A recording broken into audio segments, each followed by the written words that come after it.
Welcome back. So far we have been writing HTML and CSS, saving our files and then checking the result in the browser.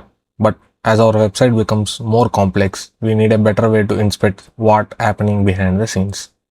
And that's exactly what we are going to learn in this lecture. Every modern browser came with a powerful set of tools that make a developer life much easier. These are called developer tools or simply dev tools. Today we are going to learn how to use the dev tools in Google Chrome. So there are several ways to open the developer tools. So the first one and the easiest one is simply right clicking wherever on this web page. You can see inspect. So click on it. The developer tools will open. The second method will be using the Chrome menu. There are three dots here. In this, go to more tools and here you can see the developer tools. And the third one would be a keyboard shortcut, and that is Ctrl Shift and I. So on Mac OS, you can press Command plus Option plus I. This is the shortcut I recommend remembering because you'll probably opening DevTools many times while developing websites. This is the one of the most important tabs that we'll be using throughout the course. Here, we can see the actual HTML structure of our web page.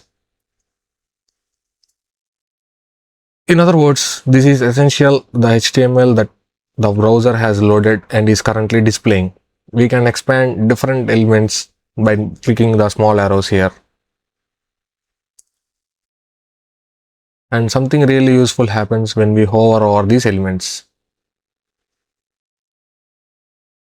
So if I hover over the reader, as you can see, the color changes, and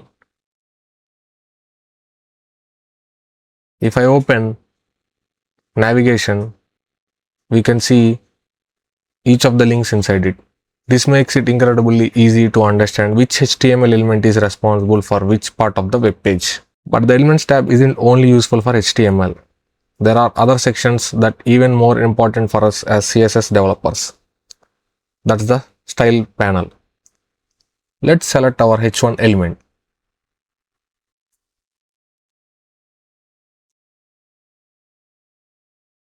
Now on the right side, we can see all the CSS rules that are currently being applied to this element.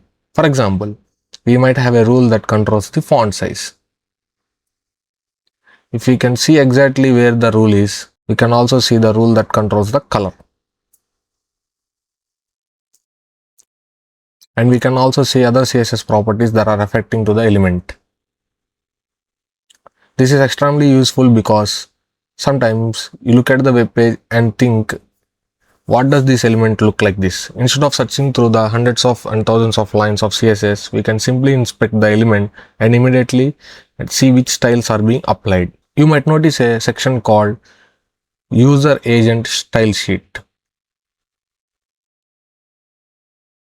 Don't worry about the fancy name. A user agent style sheet basically contains the browser's default styles. For example, an H1 element is normally bold even if we haven't written, as you can see here. That's because the browser already provides a default style for headings, and DevTools allows us to see those default styles. So when you are wondering where did this style come from, DevTools can often give you the answer.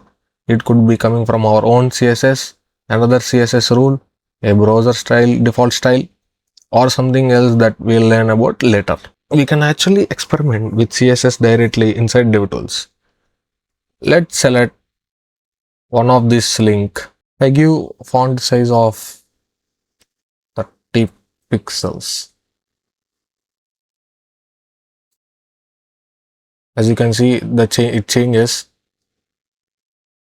For example, if I give it to 50 pixels, as you can see, this changes. So there is an important thing you need to understand. The changes we are making inside the DevTools does not permanently change our CSS file. These are temporary changes inside the browser. For example, if I refresh this page, everything goes back to normal. So don't worry about accidentally destroying your project while experimenting here. DevTools gives us a safe environment where we can test different ideas before adding them to our actual CSS file. So instead of searching throughout the entire HTML tree manually, we can simply right click the element on the web page and choose Inspect. Chrome will automatically locate the exact element inside the DevTools.